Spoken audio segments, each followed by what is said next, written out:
Bonjour à tous. Aujourd'hui, nous sommes dans l'Évangile de Marc, chapitre 13, et nous allons étudier ensemble comment comprendre les temps de la fin.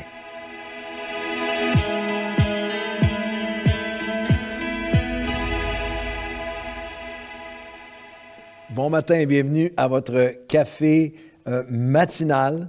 Et nous sommes dans un chapitre fascinant aujourd'hui, chapitre 13 de l'Évangile de Marc. Si vous ne le saviez pas, on traverse les 4 évangiles, on a fait les 28 chapitres, déjà un café dévotionnel par chapitre. Alors, c'est une façon extraordinaire de traverser les évangiles ensemble. Nous sommes dans Marc et tous les cafés matinaux, donc chaque chapitre des 28 premiers chapitres, les 28 chapitres de Matthieu et les 13 premiers chapitres après aujourd'hui de l'évangile de Marc sont là en ligne pour vous. Et aujourd'hui, notre thème, c'est comprendre les temps de la fin. C'est un dévotionnel presque de préparation parce que ça me fait plaisir de vous annoncer, puis on va en parler beaucoup dans les prochaines semaines, que le mois d'octobre et novembre 2021, commençant le 10 octobre, à Nouvelle Vie, en ligne et sur tous nos sites, notre thème va être les temps de la fin et moi. Les temps de la fin et moi. Et il va être basé, cette série va être très, très importante, basée sur 2 Timothée 3, où l'apôtre Paul dira au jeune Timothée, « Sache que dans les derniers jours, il y aura des temps difficiles, car les hommes seront. » Et là, il y a tout un portrait prophétique des sociétés, de l'état sociétaire des temps de la fin qu'on va étudier ensemble, absolument fascinant.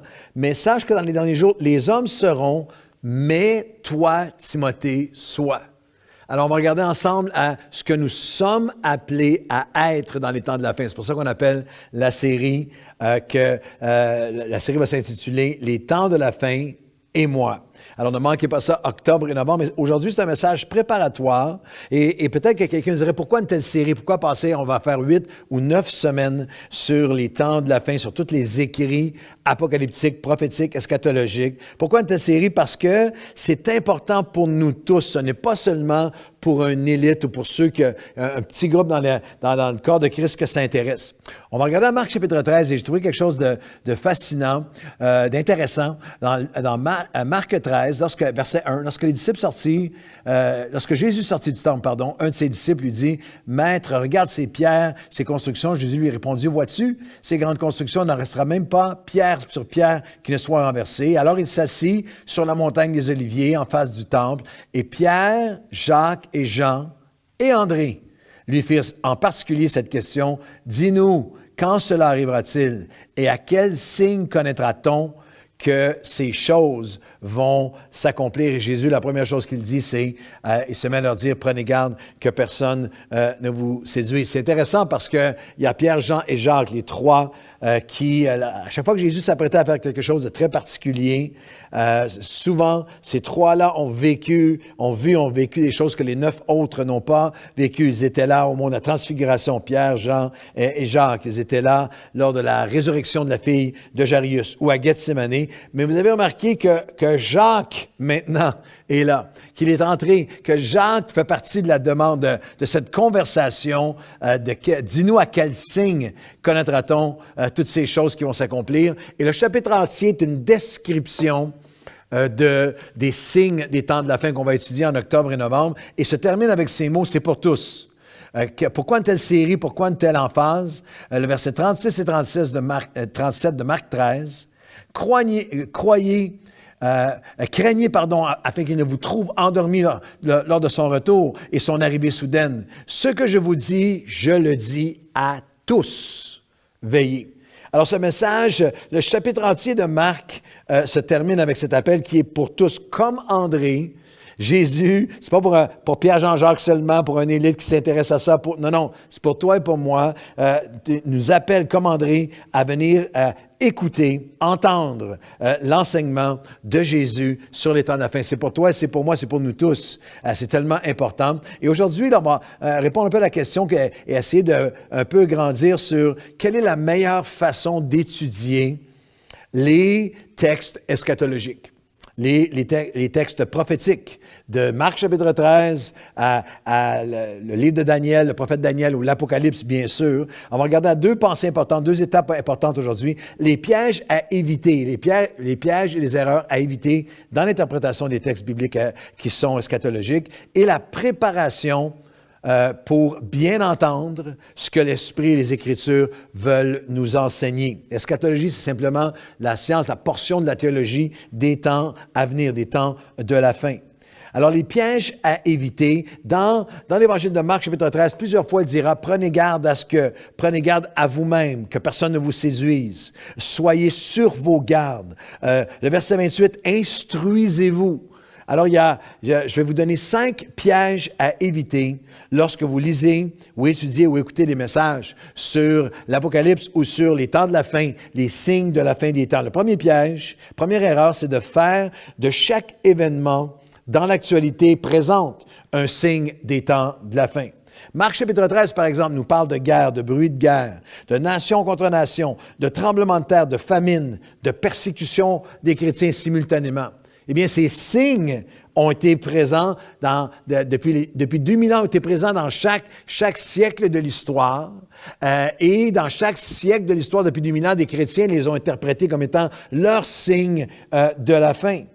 Une clé d'interprétation biblique importante en eschatologie, c'est que Jésus a dit les signes de la fin sont comme les douleurs de l'enfantement d'une femme qui donne naissance, d'un accouchement. Il y a des signes qui ont toujours été présents, mais lorsque nous allons les voir dans l'histoire, lorsque vous allez les voir augmenter en force, comme les douleurs au début, les contractions, les douleurs qui vont augmenter en force, en intensité et en fréquence, en proximité l'une avec l'autre. Les signes prophétiques sont ainsi. Lorsque les gens disent « des choses qui ont toujours été là, il y a des choses qui ont toujours été là, mais qui s'intensifient. » Et on va voir ça dans cette série d'automne, il y a aussi des signes qui sont propres aux derniers 50 ans, aux derniers 75 ans, 100 ans de l'histoire humaine qui n'étaient pas là, présents à aucune autre époque. Alors, le premier piège, c'est d'éviter le piège et l'erreur, de faire de chaque événement dans l'actualité, d'essayer de le faire comme un signe absolu pour toi aujourd'hui. La deuxième erreur, c'est de jouer à nommer l'Antéchrist. Et ça, c'est dans toutes les époques, dans l'actualité, c'est lui qui va être l'Antéchrist. Lorsqu'au verset 21 et 22 de Marc 13, ce chapitre sur les temps de la fin, nous lisons, « Si quelqu'un vous dit alors, le Christ est ici, ou il est là, ne le croyez pas parce qu'il va s'élever de faux Christ, de faux prophètes. » Et ce principe s'applique également à ceux qui diront, voici l'Antéchrist, voici c'est lui, voici. Et croyez-moi, pour des chrétiens un peu plus d'expérience, que pour moi, avec plus de 40 ans à marcher avec Dieu, chaque décennie des 40 ans que je marche avec Dieu et plus, chaque décennie, il y a des experts prophétiques qui ont nommé des personnages politiques comme étant, c'est lui, sans aucun doute, c'est lui l'Antéchrist, avec beaucoup de véhémence de l'époque de John F. Kennedy avec la blessure à la tête et de Gorbatchev à Reagan, à Kissinger, plus récemment dans les sites Internet chrétiens, Soros ou le président Obama à l'époque, ou Bill Gates ou un autre. Ne tombez pas dans le piège d'essayer de nommer l'Antéchrist. Jésus avertit, il va y avoir de faux Christ, puis lorsqu'on vous dit le Christ est là, et je crois que le principe s'applique, l'Antéchrist, c'est lui, ou que tu le nommes, tu es dans la catégorie, tu es dans la zone où tu ne dois même pas, ne savons même pas à quelle époque cela va prendre place. Parce que pour ce qui est du jour et de l'heure, personne ne le sait, ni les anges du ciel, ni le Fils, ni même le Père seul. Ne tombez pas dans le panneau d'essayer de nommer l'Antéchrist. Troisième piège, l'erreur de négliger l'auditoire original. C'est important. Il y a des prophéties que des gens essayent d'appliquer à aujourd'hui de l'Ancien Testament qui se sont accomplies à différentes époques. Et il y a aussi des prophéties qui sont à accomplissement progressif. Et il y a aussi des prophéties qui sont déjà accomplies.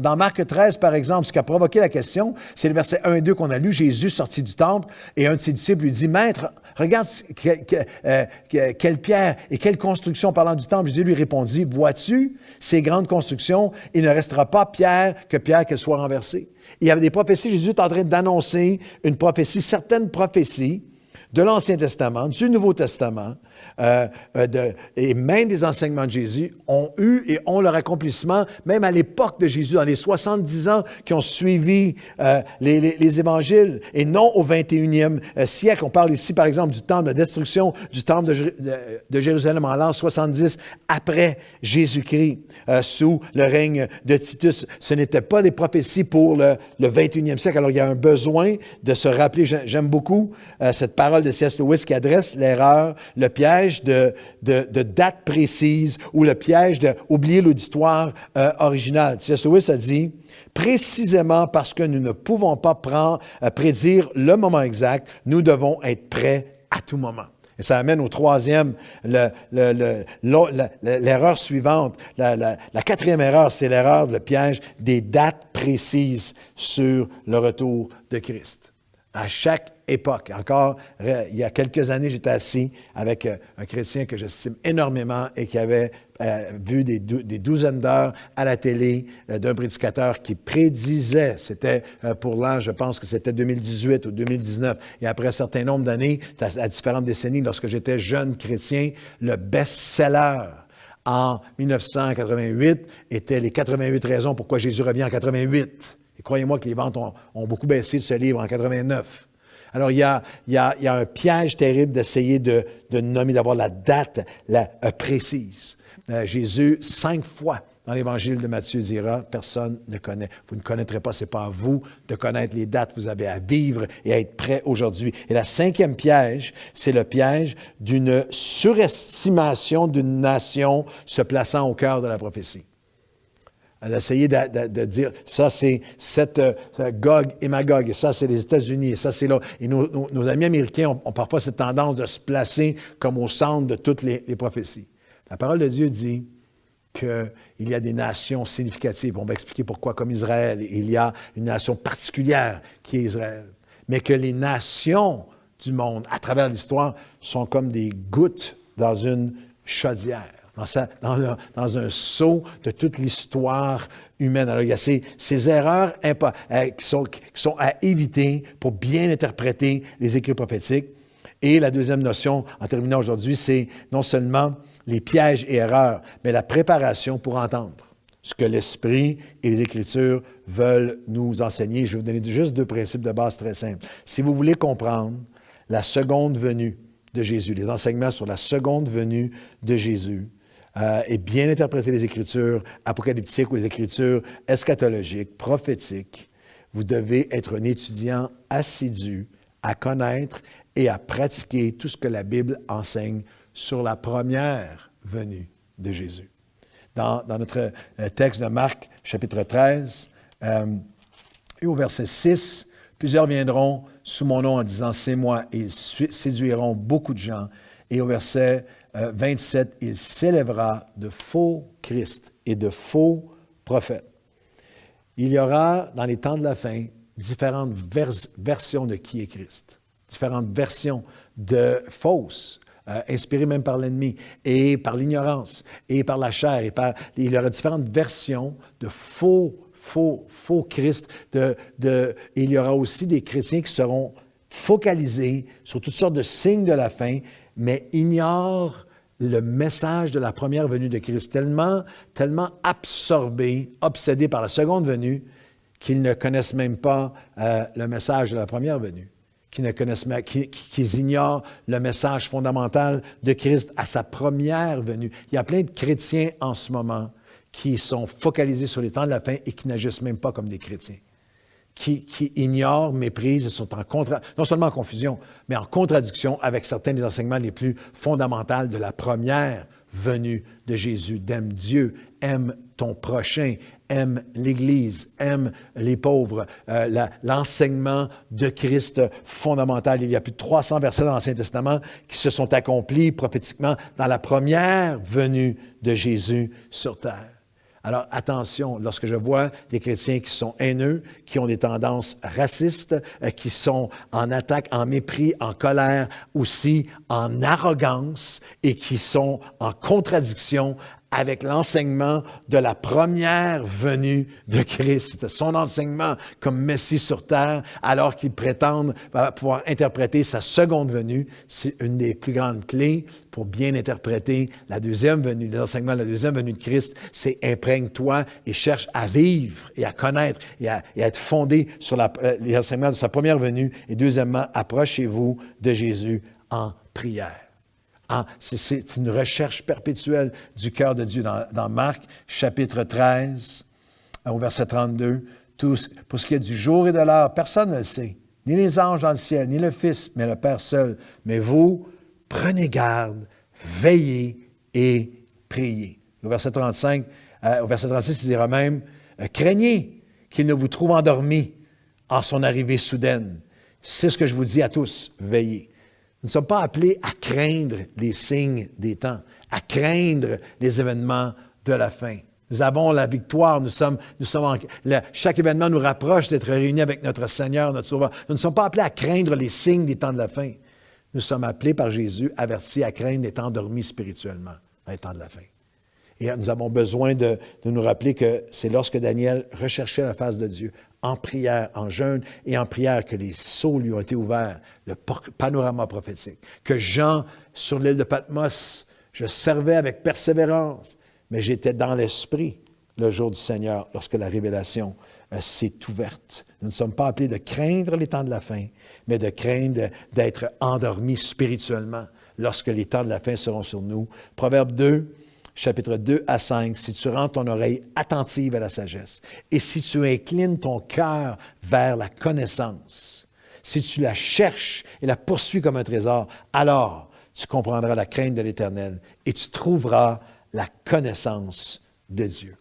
Seigneur, aujourd'hui, nous savons, nous croyons que nous vivons dans les temps de la fin, des temps de la fin. Et nous te demandons de nous aider aujourd'hui, de revenir, d'éviter tous ces pièges, tout ce qui nous éloignerait de ton cœur. Au cœur de Marc 13, il y a, et cet évangile du royaume sera prêché à toutes les nations. C'est notre focus, c'est notre foi, c'est ce à quoi tu nous appelles. Et pour chacun d'entre nous, aujourd'hui, Seigneur, c'est en cherchant à vivre et à connaître tout et à marcher dans l'enseignement et l'exemple de ta première venue que nous étudions avec des cœurs humbles tous ces textes de ta deuxième venue. Et Seigneur, nous ne craignons rien de ces signes de la fin. Ce que nous craignons dans un sens de crainte de Dieu, dans un sens de respect et de révérence, c'est que nous ne voulons pas être endormis spirituellement pour ton retour. Nous voulons être prêts pour ton retour, prendre garde, ne pas être séduits, mais marcher tout près de toi et gagner des âmes pour toi. Alors aujourd'hui, merci, mon Dieu. Nous nous offrons à toi, au nom de Jésus. Amen et amen. Bonne journée à tous.